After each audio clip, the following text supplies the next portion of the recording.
Hello and welcome. In this video, we're going to look at how to calculate the average rate of change. So we have the problem f of x is equal to x squared minus 2x plus 5 as x changes from 1 to 5. So a problem like this trips up a lot of students, but it's actually relatively simple, and it's just a matter of using the formula. And that formula is f of b minus f of a, where say b is 5 and a is 1, over b minus a. So if we use this formula, we are calculating the average rate of change. So in order to use this formula, we are first going to have to find f of b as well as f of a. As we already have b and a down the bottom because b is 5 and a is 1, but we need to calculate f of b and f of a.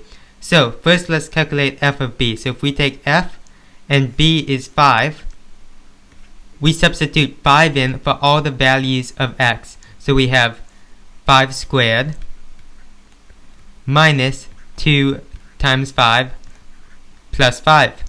And that's equal to 25 minus 10 plus 5, which is equal to 20. So f of 5 is equal to 20. Now let's calculate f of a. So f of a, which is 1, is equal to replacing 1 by all the x's. So we have 1 squared minus 2 times 1 plus 5, which is equal to 1 minus 2 plus 5, which is equal to 4. So f of 1 is equal to 4. And remember, in our formula, this is b and this is a.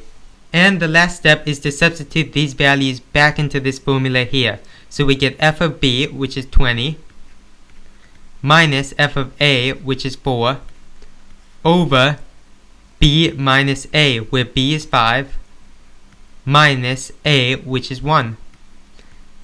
And if we calculate this, 20 minus 4 is 16, and 5 minus 1 is 4, and 16 over 4 is 4. So the average rate of change for the function f of x is equal to x squared minus 2x plus 5 as x changes from 1 to 5 is 4. I hope you found this video helpful, and if you did, please consider liking and subscribing. See you next time.